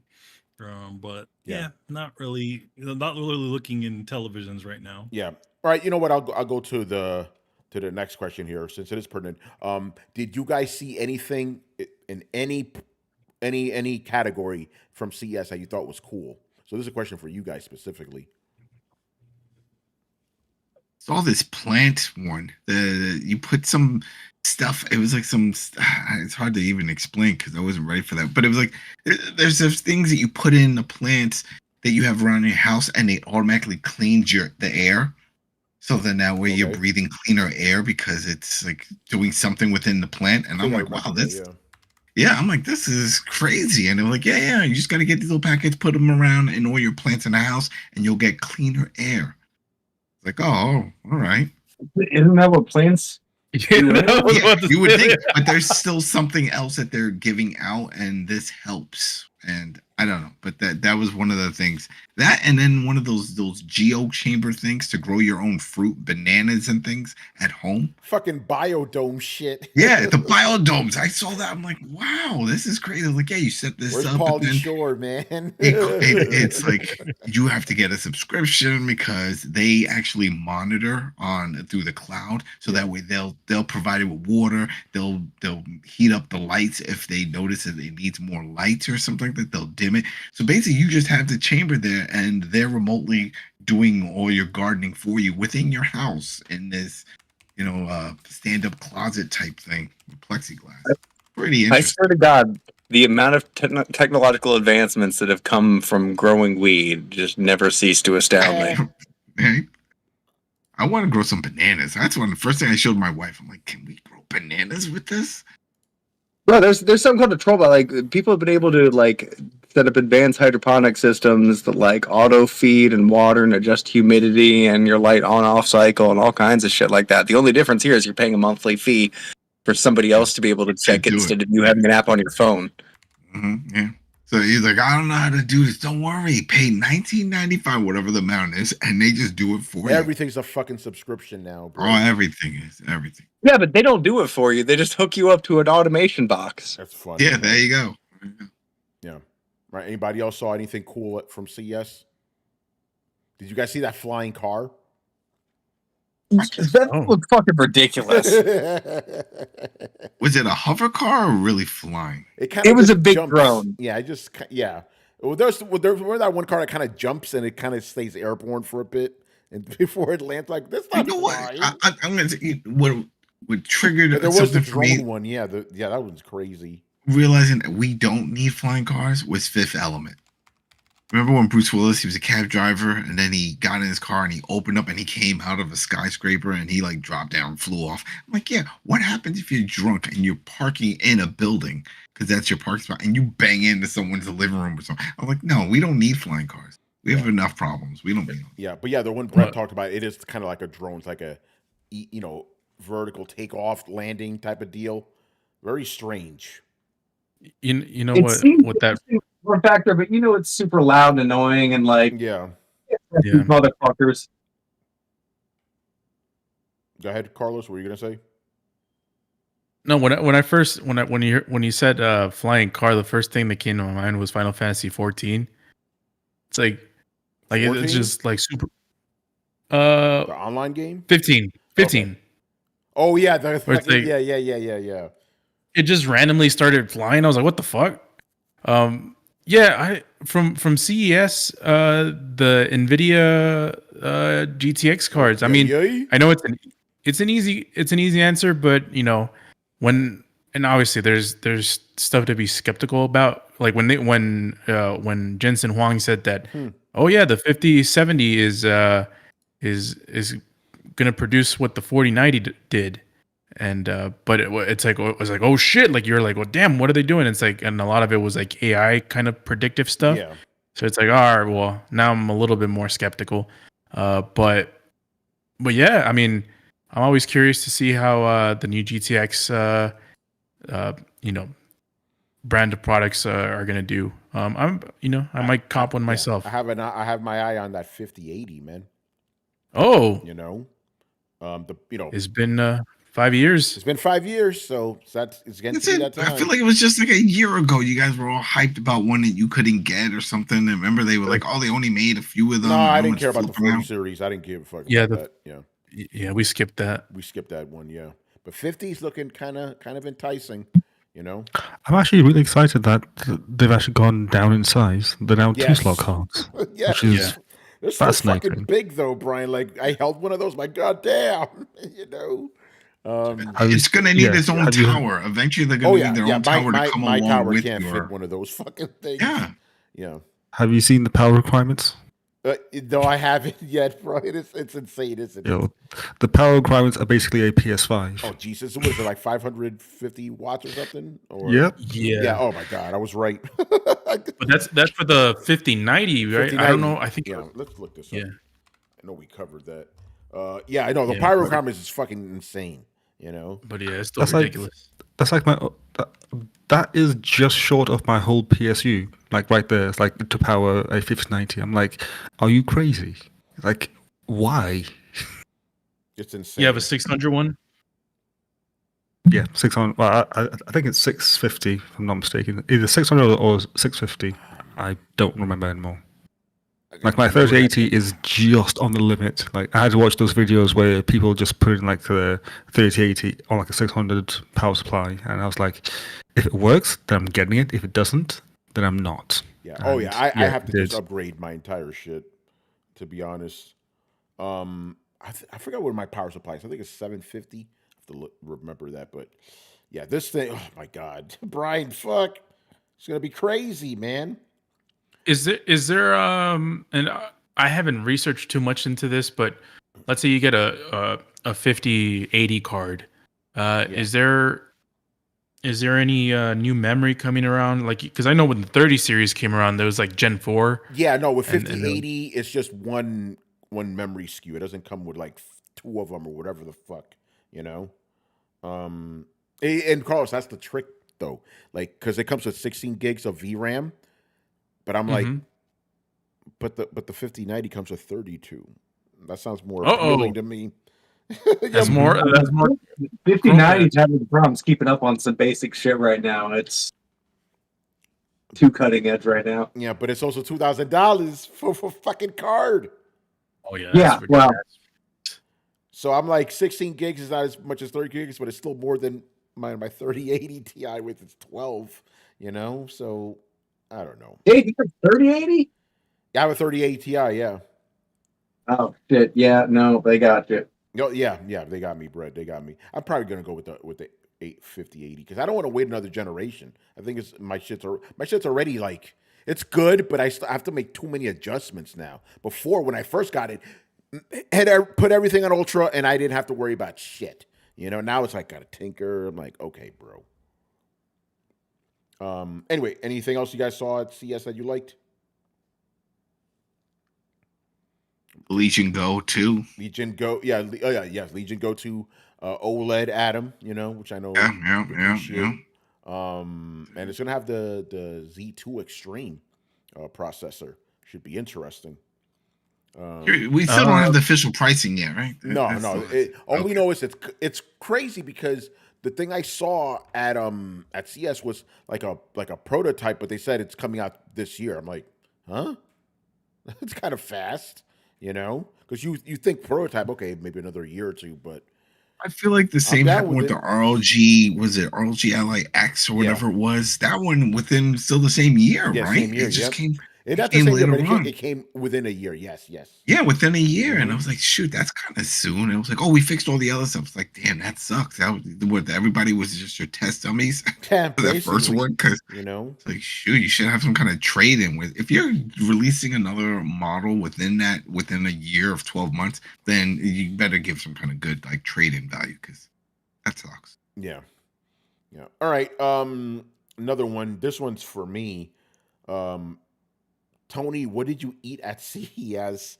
I guess everybody thought like, oh, you're in Vegas, some crazy exotic food. It's a fucking tourist town, bro. Buffet, man. What the hell? They know that it's buffets. Yeah, like buffets. Yeah. I just ate tourist food, burgers and fries and shit. Nothing special. Because again, I just stuck to whatever my appointments were or whatever was in the hotels I visited. Like, I'm pretty sure if I would have went off, somewhere else away from the strip, I probably could have found some cool stuff. But I didn't do that. You wouldn't have found it. Yeah. Is that guy? The guy what's his name? I don't know. The English dude that has a place called Burgers. That he does. Gordon Ramsay. Yeah, is that still there? Yeah, it's still there. I have no idea. Because I was just wondering. I'm like, that's ballsy. If you're just gonna call it burgers, you better have some badass burgers. They have a Gordon Ramsay burger, and then they also have a Hell's Kitchen in Vegas. Did you try it? Did you try any of those burgers at Burgers? No, I just no. Yeah, no. I'm talking to Carlos. He knew about it. He knows about that shit because I just ate whatever was in the hotels. Are we talking patty? What are we talking? And with Tony, it's like when you're going to the convention center in Mandalay Bay, right? So like they have like the food court that's right there, which is like all basic like American fast food. Yep. Pretty much. That's all I was eating the whole time. And then I like in the morning and night, there's this little convenience like kind of store right by the elevators of the Mandalay Bay. So I just go there, grab a fucking Gatorade and a shitty sandwich and just eat that. Because I barely ate. That's the other thing. I barely ate there because I was too busy running around doing stuff. So I would only really eat like when it was convenient. There's a pizza place that's open in Mandalay Bay pretty late at night, which is kind of decent. Yeah, I know that place, but I was like, that's not from New York though, so I didn't. Don't they have they also have like a betting floor, right? Because I know MMA Junkie and a few other sites. It's like we're live at the Mandalay Bay. Like there's a whole floor of just like a bar and sports betting. Every single hotel just has casinos everywhere. But I'm going to tie two of the things together here. I did say I was going to tell some CES stories. The main one is that I had dinner, burger and fries, good place, with Mr. Torrance Davis, people. Let's go. Mr. Davis. And it was awesome. Here's the fun thing.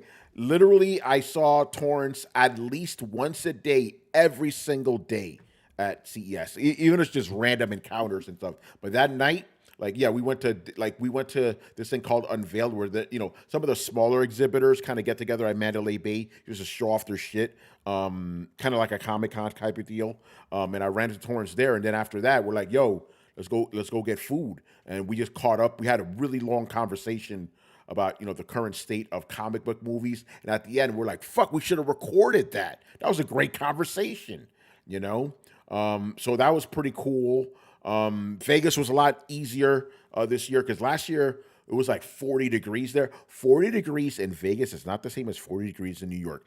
Desert cold is different, bro. It is brutal, because there's no humidity out there. This year it was around 60, but even that was fucking cold, but it was a little bit better, I also felt this year was a better CES. They had better products, and I also spaced shit out for myself better this time. Because last year when I went, my last appointment on the last day, I went to the convention center, and there was all this shit there. I'm like, yo, I should have been here the whole time. So this year, I purposely made sure that my last appointment was on Wednesday, and the rest of the day, I just spent it in the convention center, looking at all this crazy shit. I got to meet up with these guys. They're making like an Atari handheld. Adam, I'm pretty sure you saw that. So we did a video on that. And I got to see their little like new upcoming Capcom cabinets. They're like this big and shit. Really cool dudes. I also ran into Apple Maker. They make keyboards. This one was funny. So for you guys who know keyboards, right now the whole big craze has been like keyboards with magnetic switches that are supposed to be like the fastest input ever and shit. Like the esports guys love this shit. But Apple Maker has these like new switches. They're like even faster than magnetic switches. And I asked them like, at what point can the human body just not detect this shit anymore? Like it just seems to me like it's just brownie points. Like, oh, this shit. They also have a keyboard that can detach and get put back to like it's snapped. Yeah, because it's where they showed one, and it was like so that way they can do their gaming with split, and then just like. Yeah, so what I saw kind of related to that. So it was an Apple Maker. So when me and my colleague Anthony from Tom's Guy, it's kind of funny. Me and him hang out all the time, and it's like Tony and Anthony, kind of funny. So we're looking around because Unveiled, that show I was telling you about, the pre-show, didn't have a lot of computing shit. But so we were going around, and then we ran into one of our colleagues from Tech Radar, and we're like, hey, we're looking for some computing shit. And he goes, oh, I saw this weird keyboard I'm like, weird keyboard? Say no more. So we go right to it. As a matter of fact, quick aside, that colleague, Manny, was Lance, the guy that went to your school 10 years or 15 years before you did, that you met at the office. Yes. Yes. Lance Olaf. He's OG, man. He's like been doing his tech shit for over 35 years. So, but anyway, he's like, yo, he said like, oh yeah, this weird keyboard that I'm like, weird keyboard, say no more. We go to it. So Adam, this keyboard is crazy. And it's made by one guy. It's a prototype. Basically, it's like kind of 3 devices in one. Basically, like you'll type, it looks like a regular 10 keyless keyboard and shit, but it's kind of split. You start typing on it. But let's just say, oh, I need a the numpad and shit. Doesn't have a numpad. With this hand, you lift up your hand a little bit. Half the keyboard slides in, and then the number pad comes out, and you can start typing on it. And then with this hand, oh, I don't want to move my hand to move the mouse. Lift up your hand, the keyboard slides in, a fucking trackpad comes out, and you start doing shit there. It was fucking insane. As a matter of fact, I'll send you the video of it. It's really crazy. And the guy invented it because I think he suffered some accident or something, and it hurt him to like move his hands too much while working. So he just wanted one device where he could just keep his hands in one spot. So he just lift his hands up and down, and it has different functions. I'm like, this is was crazy. He looking? Was he looking for an investor, or he already had everything set up? That I don't know. I think he might be shopping around because it's just a prototype, and it's literally just him. Okay. But that was probably the craziest thing I saw at CES. I'm like, but the funny thing is, like, when we went there, it wasn't working because, like, I guess the motors were fucking overheating, so we had to wait a while for it to cool down and shit. But yeah, that was pretty cool. Yeah, CES was dope, man. I like going there, and like I told you guys before, to the fans, it's the same as E3 in the sense of like I'm just there all day working and stuff, but it's different because the people there, the tech journalists, the tech exhibitors, they're way more professional and mature than fucking gaming people. Not shitting on gaming people, but they're that clicky shit that Manny and I experienced at E3 where everybody's kind of off in their own little island, like, oh, we don't talk to you. None of that shit exists. These guys, they could be high level executives. They'll talk to you. They don't give a fuck. It's cool. I would say to use a Metallica term, there's a lot of king nothings in E3. Yeah, and especially in the journalist space. Yeah, no, a lot of them. None of that would get. Again, last year it blew my mind. I went to some.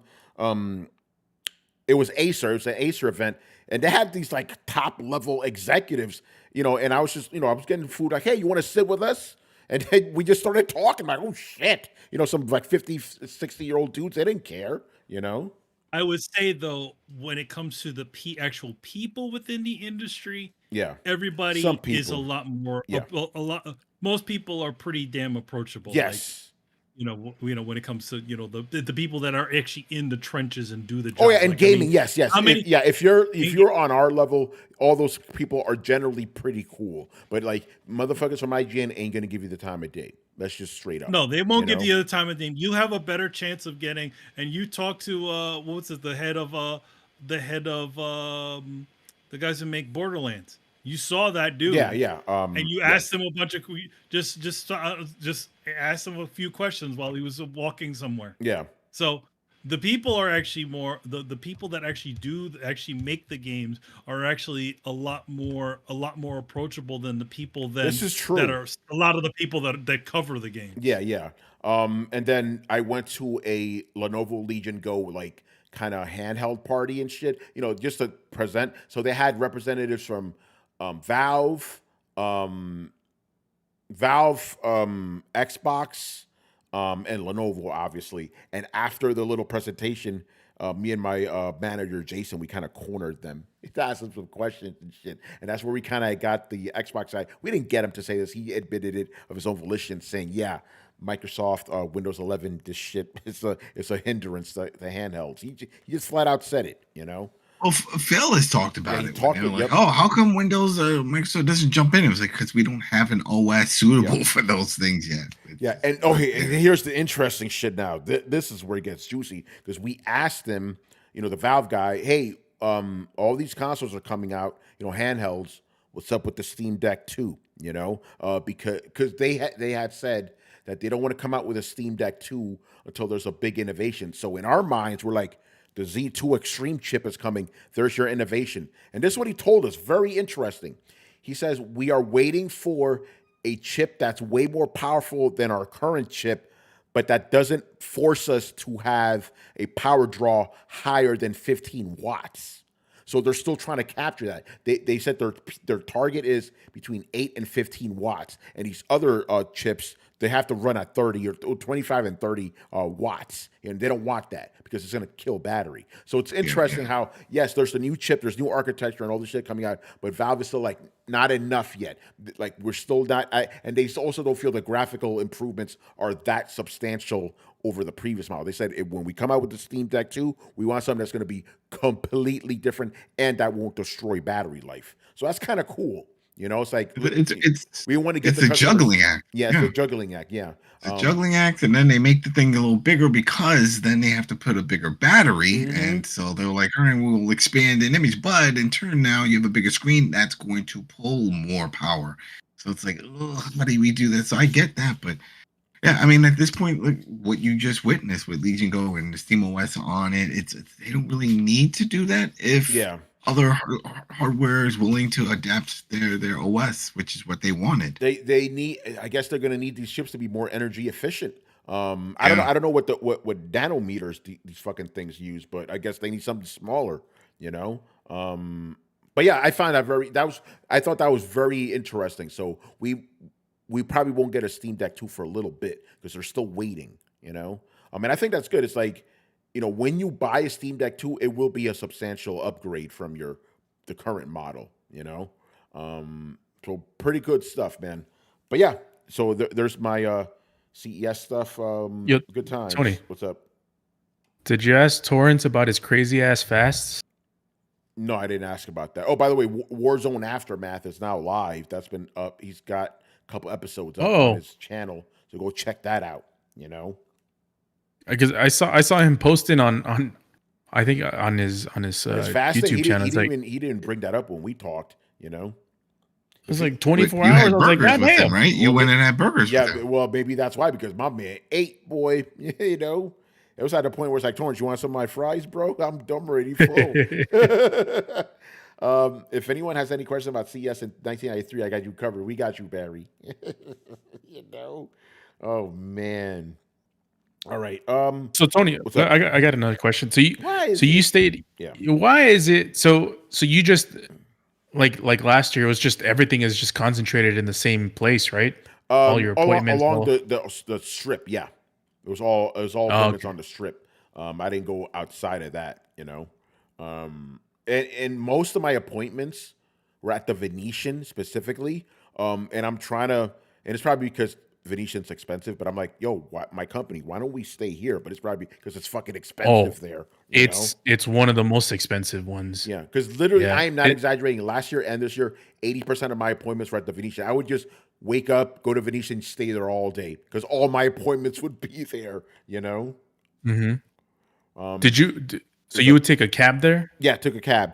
Yeah, that place is fucking far from Mandalay Bay. Yeah, it is. I mean, it's like 10 minutes and shit. But thankfully the company paid for all that, which is nice, you know. But obviously, like I would just, use my credit card, and then they would just reimburse me. So it's cool. So I get the points, Carlos, you know. Yeah, the points. Yeah. So good times. But I'm probably not gonna travel again. I'm debating whether I want to go to Computex. I'm like, yo, Taiwan, that's a fucking long ass flight, bro. You know. But we'll see. But I definitely want to go back to Berlin. That was a good trip. To IFA last, that'll probably be September. But I also just don't want to fly because, man, I'll tell you that too. I guess that's also related, bro. I guess because that day in New York there was like a lot of winds and shit. Like, yeah, this was a rocky fucking landing, man. Like, we got to JFK and we're just circling the fucking airport, waiting for the winds to die down. And then when we were landing, the fucking plane was going crazy, shaking. Homegirl in front of me was going nuts. He was freaking out, And then when we landed, we were on the fucking the ground for like a good half an hour because there were so many planes grounded. They didn't have any gates available, So we had to wait a minute. But apparently, one of my colleagues who flew in later that night because he took like a red eye, he said, and this guy's been flying. He's older than I am. Been flying for like 30 plus years. He said he's never been on a worse flight than that.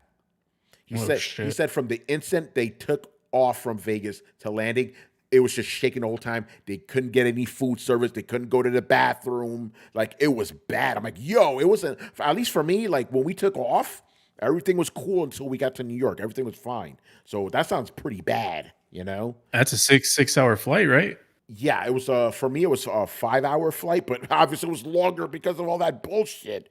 Yo, Carlos, you know how you have the tracker on the fucking airplane and shit? I saw that shit go. It said 8 minutes until landing, and then it just went boop, 23 minutes. Like, what the fuck? You're supposed to go down, not up. That tracker does not help. Because that thing, you're just looking at it constantly. You're like, God damn, I've been looking at this for 2 hours and it's only moved like a millimeter. Yeah, but you always see it go down, though. I've never seen it go up before. Like, wait a minute, you just added like 15 more minutes. But yeah, good times.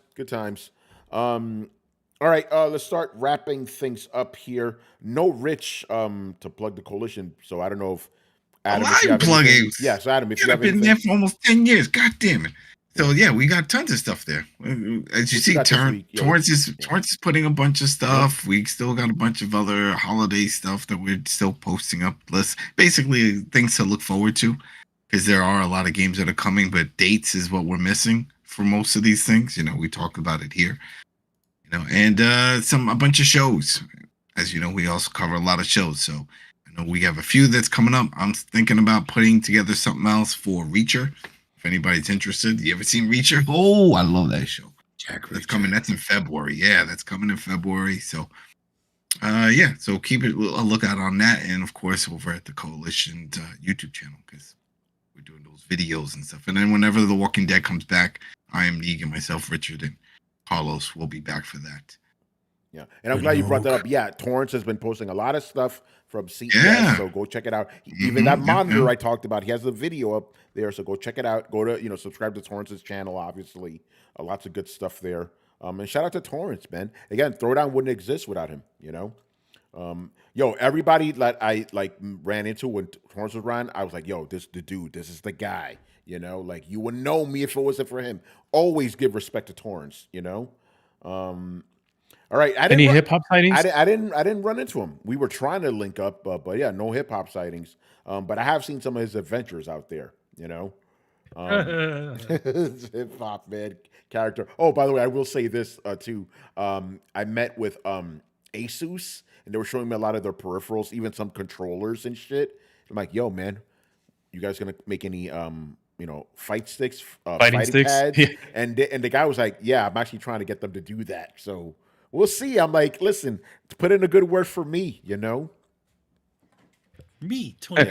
Tony's like, here's my card. Yeah, he's my card. Yeah, tell him I give you the idea, Yeah. By the way, on the Thursday show, I'm going to tell you more about this guy. My fucking fight stick. This shit's awesome, man. I'm actually pretty good at it right now. I got better at it faster than I expected. And right now, Manny, you'll be happy to hear this. The game I'm playing right now is Guilty Gear Xrd Sign.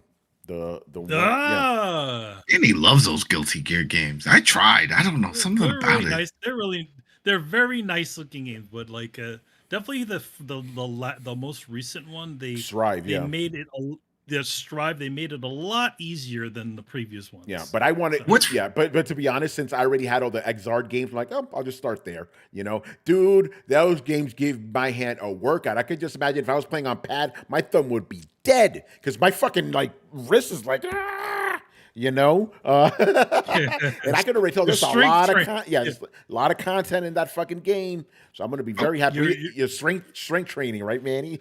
You're in the hyperbaric time chamber right now. Yeah, under like 2 times gravity. I was playing some motherfucking Guilty Gear, man. I went to Street Fighter. Shit was easy in comparison. You know, it was softer movements. What's up, Adam? You ever heard of somebody blowing out their thumbs? Have you ever heard about this? Games? Yeah, that they had to retire because they blew out their thumbs. Like it caused like joint damage. No, I've never heard of that. So I was watching, and I think if anyone wants to look it up, it's season 8, episode 10 of CSI New York. So I was watching this, and this is the other day, and then it pops up. They were at a murder at a gaming like a tournament for Gears of War 3. And it was the ref, right? Spoiler, yeah, it's so crazy. But the point is that they were like, oh, he was like the best gamer ever, but he blew out his thumbs. I'm like, what? It's like, yeah, from constant playing. That's what they said, from constant playing, like he ripped like joints. And so he gets like constant pain. So it's not like carpal tunnel. It's like something else. So he had to retire from gaming. Yo, did everybody in the chat ever hear about shit like that? I want to know now. You know? Lord, yeah, I've never heard of that shit. But I found it funny. I guess they thought it was like, you know, an athlete blowing out his like tendons or something. Yeah. Like, that's what they were saying. It must happen to gamers, right? Yeah, he was so good. But man, he blew out his thumbs. Yeah. I was like, what? That's not a thing. Yeah. But yeah, man, I'm having fun with Guilty Gear, but I'm also don't have reflexes enough to do some of these combos. It's just like, because sometimes I'm like, oh, is it the fight stick that's holding back? So I would pick up a controller. No, it's just I just don't have the reflexes for it. Tony, is that the one with the cutscenes? You also gotta sort of. There's a couple of people that have a high skill set. Yeah. Right. Like Saul, bad guy, he's the easiest guy to get into. That's the guy I'm playing with him because remember I played, and you're the one that got me into it, Guilty Gear X2. So I'm playing with Soul Bad Guy and Kai Kiski. Those are the easier guys, but even then, those are Ryu and Ken. Yeah, pretty much. You know. I would also say Baiken is also quite a good character too. She's fairly simple to maneuver. Yeah. Again, a lot of the older characters are pretty. Yeah, like Eno and shit. Like guys, yeah. What's up, Jeff? Those characters. Yeah, he goes, there's an esports documentary who rehabs pro players. Get out of it. I guess that's a thing. See, there you go. Chalk one up for CSI New York. CSI did their research, huh? Yeah, yo, Jeff, send me that link, bro. I got to look into that shit because it kind of instinctively makes sense, right? You play a lot of games, you're going to fuck your shit up. You know? Yeah. I could have seen getting cramps and stuff, but I've never heard of someone who's like, yo, I had to retire. My thumbs are like limp or something. I don't know. No, like I get it. Like, for example, like if I haven't played a racing game in a long time, and you know how you got to hold R2, like I got to take a day off because my finger will be hurting, so I got to like relearn how to do that again. But I'm like, oh, Adam, that's it. I can't play games anymore. My shit's all fucked up now. You know, look at my shit right now, bro. It's all fucked up. You know, this is what fucking Burnout Paradise did to me. I mean, you don't blow that shit out. You wear it out. Like I can tell you, like wear it out. Yes. Yeah. Like and Ben's probably seen a lot of this with comic artists. We see a lot with tattoo artists. Like your shit just starts to get fucked up after a while, man. Like a coworker of mine like has really bad upper arm pain. Like fuck, one of the reasons I do play video games is to keep my exercise on my hand up because like I'm starting to have hand and wrist problems. I'm like, yeah, your shit will just get worn out, but you're not going to blow your hand out. You'll just get worn out. Like, you'll have to have a surgery on it eventually and then go through a bunch of PT to get back where you're at. Like, but you're not just going to be like, oh, no, a catastrophic gaming injury. I'm out for the rest of the semester. Well, that's the thing. This dude had to retire. Like, my mom, she's a hairdresser. She had, from cutting hair for years, her hands are all messed up, her knuckles. And But yeah, I've never, arthritis. I've never heard about this with thumbs, and they're like he had to retire. He had to retire. It's not like he's taking a year off. But we're also at a point like where like gamers. Well, yeah. Well, now we're finally getting old because we are the generation of those who grew up with fighting game who grew up with it. Now we're hitting our our late 40s or 50s, people who sort of grow up with it. So yeah, now we're gonna probably start seeing the repercussions of all that playing. Oh man, all those late nights playing fucking Mario Brothers, man. Well, now I got carpal tunnel and shit. I know one thing when I was playing. What was it? It was maybe Streets of Rage. Adam, it was just a lot of Dr. Levi Harrison specializes in RSI rehab for esports guys. Oh shit! There you go. Yeah, you see? What is it? Yeah, esports guys. That's the guys that play mouse stuff, right? Yeah, that's true. And that's a whole other thing. That's a whole other thing. Yeah. Yeah, Adam, what you saying about Streets of Rage? I'm like, so your controller. We were doing the buttons and we're pressing on the buttons, and I remember my kids like, my hand's hurting, and I was like, well, there's a trick to this. You have to do the 2-finger, for button mashing. Not just pressing down on your thumb. You have to get to your other fingers. So it's just like knowing the tricks and stuff, because you could get cramps. You could get cramps. Your hand hurts, but I've never heard of someone blowing them out. But hey, that's a thing, I guess. Yo, this dude has a YouTube channel. I gotta look at this shit. I'll send you the link, Adam. All right. But no, Manny, that's a good point. And Jeff, if you're still in the chat, is it for like mouse and keyboard players? Or is it controllers? Because I'm specifically curious about controllers, because I understand mouse and keyboard. Again, that's literally what I work with, and I've taken steps to minimize that, because, like, for example, with keyboards, I've never used a palm rest. I've always just used it like that, and I've also put the feet up. And one of my colleagues always have to use a palm one of my colleagues rest. like, yo, Tony, the reason your hands is always hurting is because you're not supposed to put the keyboard up, the legs up, keep them down, put a hand rest on, and guess what? All that fucking pain just went away. Now you want to keep your hand like this, flat. You don't want to do this. You don't want to do any of this shit. And with the mouse and stuff, I will what I call get that involuntary, like the mouse clicking thing. I'll get that, like, that's when I know to stop. Before, back in the day when I used to get that, I'm like, power through it. We're getting through it. Now I'm like, okay, I'm done for the day. I can't do this anymore. Mainly, okay, so he has mainly mentioned with mouse and keyboard esports player. Yeah, when Jeffrey interviewed him. That makes sense of why you would get fucked up mouse and keyboard. Especially those fucking like South StarCraft motherfuckers, like, You see that shit, it's like, yo, what's up with that hand, bro? Like, you must have been very happy as a kid, if you know what I'm saying. But yeah, well, even when you see people play fighting games with the keyboard without the stick, and it's just that's what they're doing. The same thing. The level is. I can't. I looked at that. I'm like, this seems wrong. One of those. It seems wrong. I can't do it. Barry Burns says, I used the power glove once and it blew out my mind. Your mind. Oh shit. That's funny. And it went into the garbage. Oh my power glove. It sounds like you had like an anime moment where it's like and then like a big blood splatter comes out of your hips. Yeah. That's right. Oh, remember Wizard, the movie Wizard with Fred Savage? Yeah. And that was like the big deal. That was the Mario 3. This is the only room that you can't ask that question. Obviously. Yeah. We're all nerds. Power glove felt like such a good idea. Then you tried it and you're like, oh. Cool. Yeah. No, it's good to ask a question remember the fans feel like they're listening with us. Like, hey, you remember the Wizard? Like, you have to ask it because they might be like, oh shit, It never came back. I always felt, I was like, yeah, that was garbage, but somebody will master it. Nope. Yeah. Till this day. No, Nintendo had a lot of funky perifers back then. You mean weird? Going back to what we were talking about at the beginning of the show. I mean, they had one. That wasn't a Nintendo peripheral. That was Mattel's. Yeah, that's right. Yeah. There was one that was an actual Nintendo peripheral where it had a motion sensing device in there. So it was like a flat panel. I remember that. Down, like an L shape, and then you could punch into it, and it would activate. It would trigger it. Did Nintendo come out with the pad too? Like kind of not a dance pad. The power pad? Was that the them? power pad? Yeah, that was them. That was them too.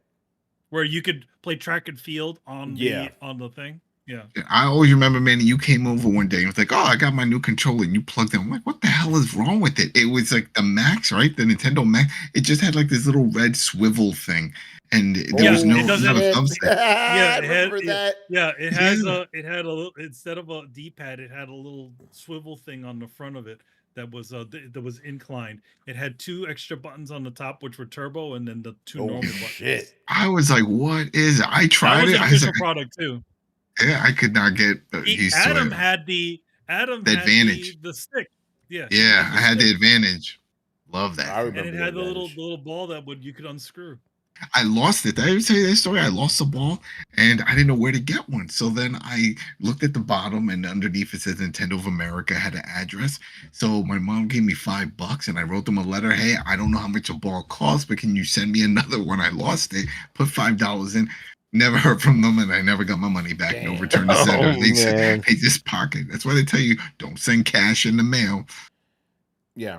One last question. This one is probably for Manny here. From our boy, Mr. Reggie Butler, Weapon X himself. When is the next Throwdown draws? Don't know when the next Throwdown draws is. You'll have to wait and see. You have to wait and see. I mean, granted, I did announce that I do have the Metal Gear convention, MGS Con, coming in August. So I'm a special guest over there. It's going to be a 1-day thing. So that should be definitely, you'll have some stuff for that. This year, as I said, I think I'm not sure if I said this before on Throwdown, but on my Twitter, I'm going to be doing a lot more shows around the country this year. So maybe see Evo, if I can get New York. Maybe Evo. Hopefully, I can get into Evo and do some art there. So yeah, just looking around and seeing what's in. Again, it's still early in the year, and a lot of the con haven't actually opened up official registration for tables. But I'm gonna see how many I can get into. There you go, man. I actually have a question that is CS related. Yeah. Tony, do they clean the devices between uses, like the phones and whatnot? Because again, like there's like hundreds of people going around touching it and putting it down and all sorts, and you don't know where their hands have been. And Brian, it's funny you asked that because I asked myself that question too when I was using headsets and all this other shit. I'm like, I'm not seeing anybody. I'm not seeing anybody scrubbing these between sessions, bro. I've only seen that because once. when I first started going to when I first started going to shows that had VR headsets, they always cleaned them up between sessions. But this shit, I didn't see any of that, Brian. But I guess it's a good way of boosting your immune system. Yo, by the way, Manny, undefeated. I still haven't gotten con flu after all these years of going to convention. Never ever gotten into that shit. You know, some of my colleagues didn't go back to the office after CES. Boy, they were fucked up. You know. Yeah, I mean, especially with all the people bringing in all kinds of crazy ass variants of their own diseases. So yeah, no. Yeah. But I got the immune system of death. You know, so I was good. But yeah, Brian, I asked myself that question. I didn't see anybody scrubbing anything down the entire time, bro. Did you see anybody wearing gloves touching anything? Nope. Like that would be the smart thing to do. Nope. Just like, because you know they're not cleaning it's shit. All raw, baby. I remember one time playing it was for Red Dead Redemption. It was at Comic-Con, and it was a long line. It was like, all right, this for the Undead Nightmare to play that. Yeah, I remember. And once it was my turn, the person that was standing there, the rep, had a little wipe. Said, all right, I had the controller, wiped it, and then put it in my hand. I've never seen that. I've never seen that. Was the only time. Yeah. That was the only time. Yeah. That's the only time. I'm like, shit, they should do that everywhere. They should. You know, motherfuckers. All right, man. So wrapping up here. So make sure you follow Throwdown on Twitch and Twitter. Subscribe to us on YouTube and join us on the Discord. And of course, follow us on your favorite podcast app. Links to everything down below. Once again, I was your host, Tony Polanco, and tonight I was joined by Emilio Lopez. See you next time. Chris Seeley. Hey, take care, everyone. Carlos Romero. Peace out. Brett Murdoch. It's been a real party, people. Later, party people. Adam Vale. Who says? Hey, have a good week, everybody. And Brian Majoma. See, I was going to say TikTok, time has run out, but it seems like TikTok is still here now, so fuck that joke, I guess. I've never used TikTok. Neither have I. I never plan to use that shit either. Never used it. Yeah. All right.